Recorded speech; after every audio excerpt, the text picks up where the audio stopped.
avons aussi cette chance d'avoir Raphaël Lioger, qui est sociologue et professeur. Vous, d'un point de vue sociologique, comment vous pouvez expliquer justement les causes qui poussent à la radicalisation de certains jeunes?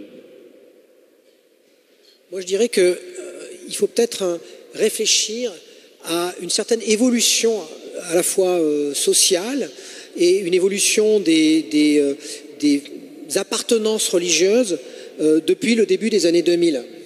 Parce que nous, à l'Observatoire du religion, on a observé en gros un certain nombre de phénomènes, et particulièrement relativement à l'islam, un phénomène qui n'est pas ce à quoi on pourrait s'attendre.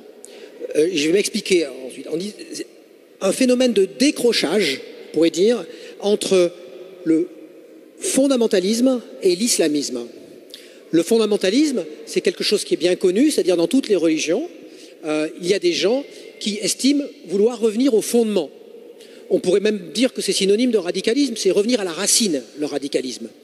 Au départ, c'est même, aujourd'hui c'est employé de façon péjorative, mais c'est revenir à la racine parce qu'on peut être soit littéraliste, soit revenir à une racine qui soit l'esprit de cette racine, mais c'est l'idée de revenir au fondement. Il y a ce qu'on appelle ensuite le néo-fondamentalisme. Le néo-fondamentalisme, c'est lorsque le fait de revenir à ce fondement passe par la focalisation sur l'Occident comme étant négatif, la modernité comme étant négatif, la société de consommation comme étant négatif, etc. C'est le néo-fondamentalisme. Et ce néo-fondamentalisme, dans l'histoire de l'islam, il est intimement lié à ce qu'on appelait l'islamisme, c'est-à-dire l'islam politique, c'est-à-dire l'idée de transformer l'ensemble de la société, et donc une idéologie transformatrice, voire réformatrice, voire révolutionnaire. Et donc c'est ça. Et donc très politisé. Dans un certain nombre de religions, le fondamentalisme est distinct de la version politisée. Mais il se trouve que dans l'histoire de l'islam, pour des raisons qui ne m'appartiennent pas de développer ici, que j'ai développé dans mes livres, donc je ne vais pas... il se trouve que c'est lié, le fondamentalisme et l'islamisme.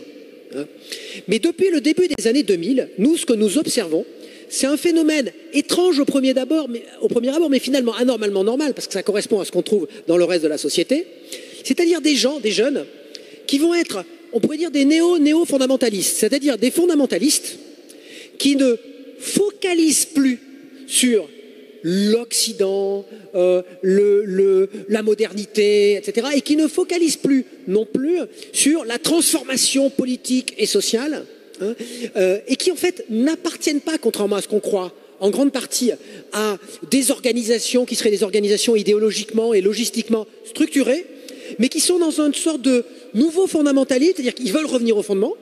Ils peuvent avoir des attitudes extrêmes au sens esthétique, au sens de la manière de s'habiller, au sens de leur interprétation de ce qu'on appelle le halal dans l'islam, toute une série de choses.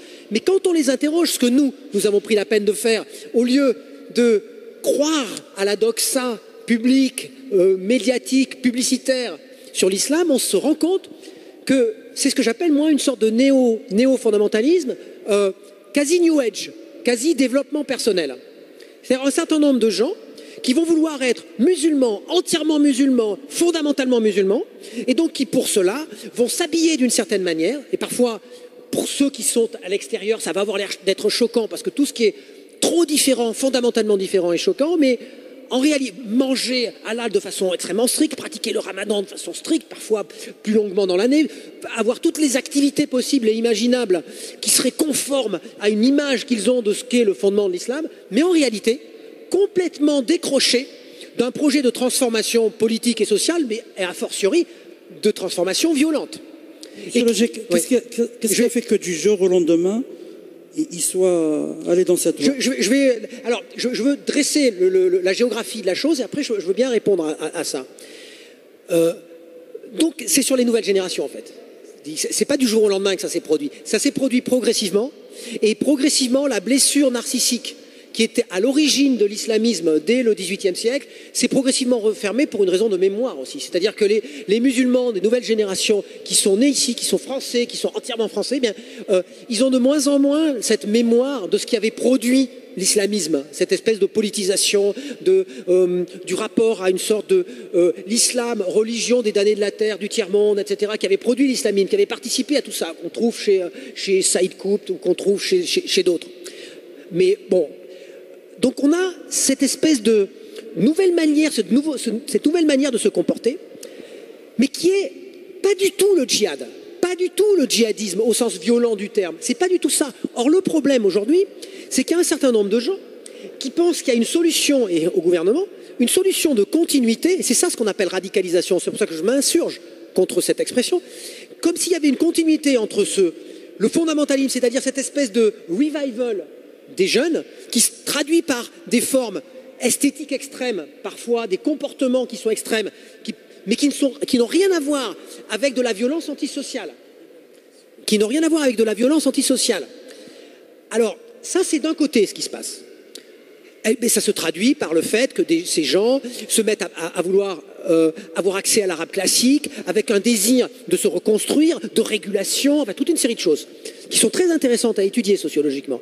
Et à côté de ça, on a vu apparaître un autre phénomène chez des individus qui ne sont pas musulmans pratiquants du tout, qui n'ont pas qui n'ont même pas l'intention de se mettre à l'arabe classique, de se réguler, qui n'ont pas cette intention-là, mais qui vont devenir, moi, ce que j'appelle des hooligans de l'islam ou des ninjas de l'islam. C'est-à-dire que, je ne sais pas si vous vous souvenez de ces phénomènes qui existaient dans les années 70, début des années 80, il y avait des groupes qui étaient dans une sorte de frustration extrême, que ce soit une frustration économique ou une frustration symbolique, hein, et qui étaient dans un désir de revanche sociale, donc qui étaient dans une radicalité, mais une radicalité antisociale. Et donc il fallait prendre des signes de ce qui est par excellence antisocial. On avait des punks, quand ils voulaient être plus d'extrême gauche, et ils avaient des signes esthétiques, ils se teignaient les cheveux en rouge, bleu, vert. Aujourd'hui, vous vous teignez les cheveux en rouge, bleu, vert, et vous êtes même professeur d'université comme moi, on va dire, ah, c'est un original de gauche, sociologue, il se teint les cheveux en rouge, etc. Ça va pas faire peur, ça va pas avoir l'air d'être antisocial. Ou alors, il y avait aussi les skinheads qui se rasaient les cheveux, qui s'habillaient avec des blousons, etc. pour faire peur, pour faire les casseurs, pour dire on n'est pas d'accord avec le système, etc. Dans les années 2000, l'image de l'islam s'est tellement détériorée dans le grand public, en raison, moi, de ce que j'ai appelé le mythe de l'islamisation et toutes ces formes, toute cette espèce de mise en scène de la décadence européenne dont l'islam serait la cause, etc., que, en définitive, l'islam est devenu un symbole antisocial qui a été revêtu par un certain nombre de gens qui veulent casser la société.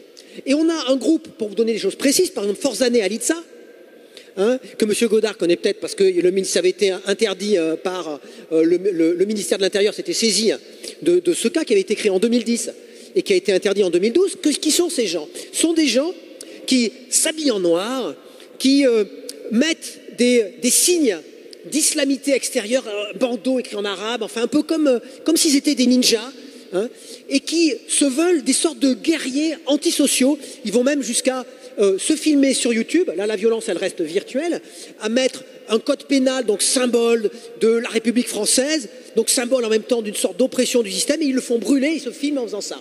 Ou ils se filment en cassant des voitures, en faisant un certain nombre de choses, et tout ça avec des signes d'islamité. Et donc on a ces deux phénomènes qui sont parallèles.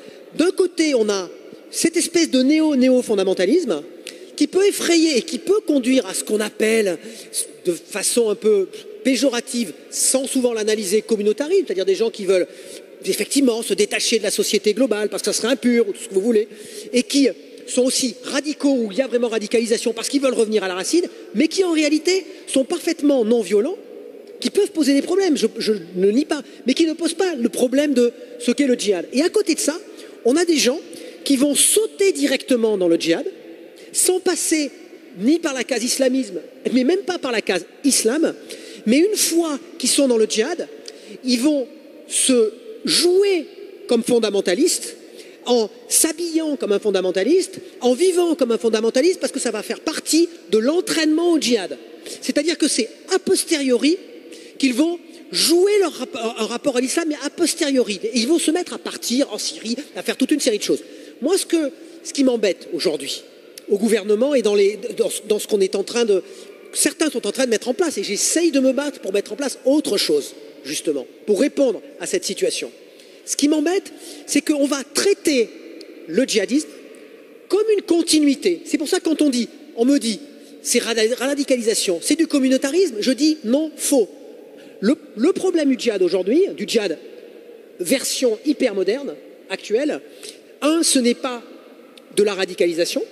Ça l'était dans les années 80-90, c'est-à-dire que Al-Qaïda, première mouture, c'était des gens qui avaient une cohérence idéologique extrême, hein, qui fonctionnaient par des processus de radicalisation, jusqu'à quel cas là, en prison, qui était radicalisé, dans le sens où il s'est mis à l'arabe, où il a fait tout ce chemin, et au bout de ce chemin, il a été poussé vers l'idée d'un passage à l'acte violent. C'est pas le cas aujourd'hui. Il y a saut direct dans le djihad à partir de gens qui sont parfaitement analphabètes en matière d'islam. Et c'est pas pour dire l'islam c'est bien, c'est pas bien, c'est mieux que je dis ça. C'est pas pour être angélique. C'est que c'est le processus.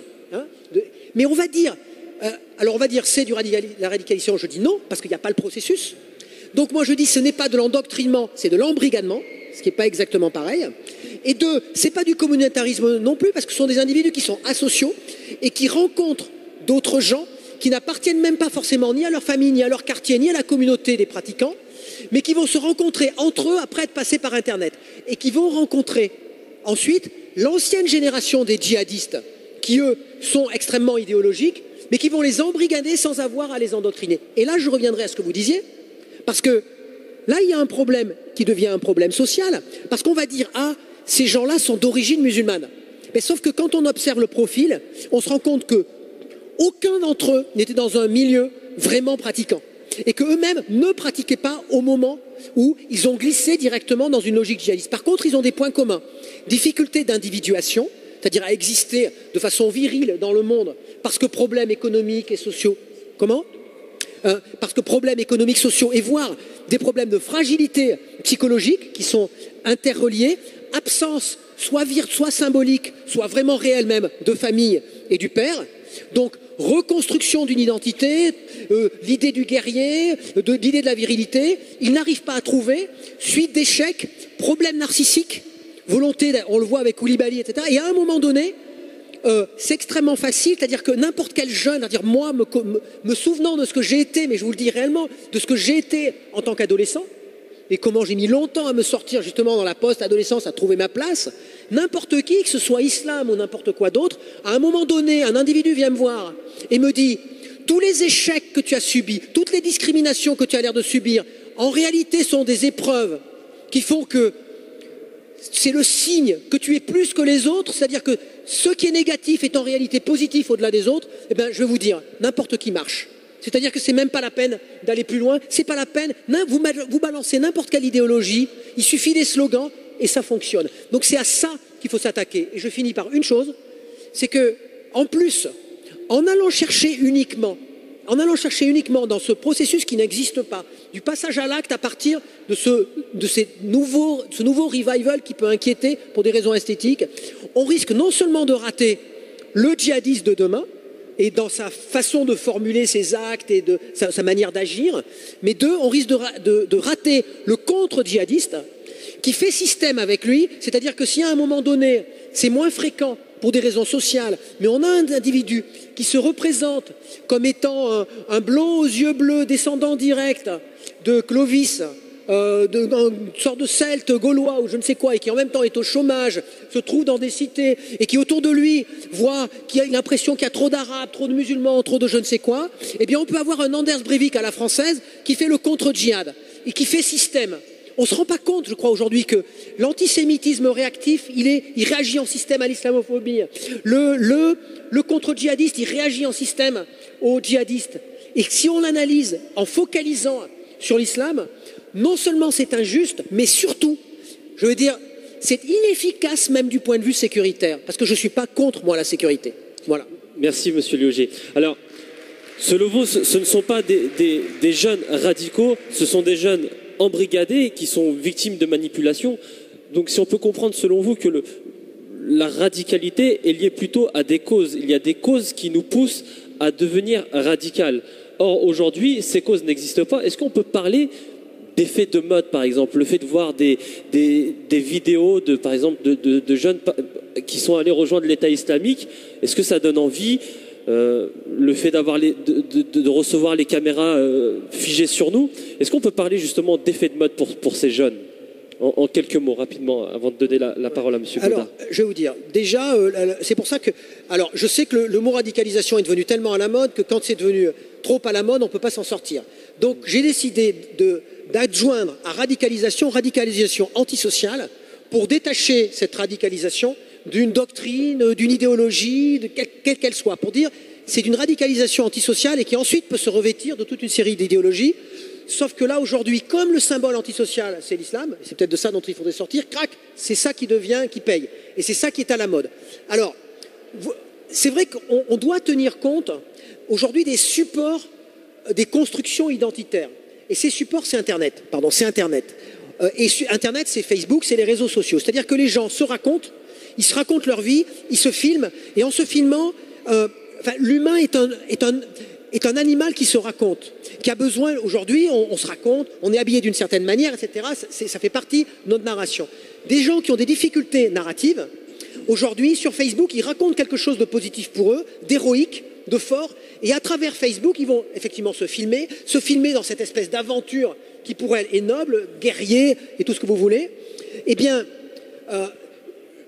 je dirais, si on voulait s'attaquer au fond du phénomène, aux causes du phénomène, il faudrait le prendre par deux bouts.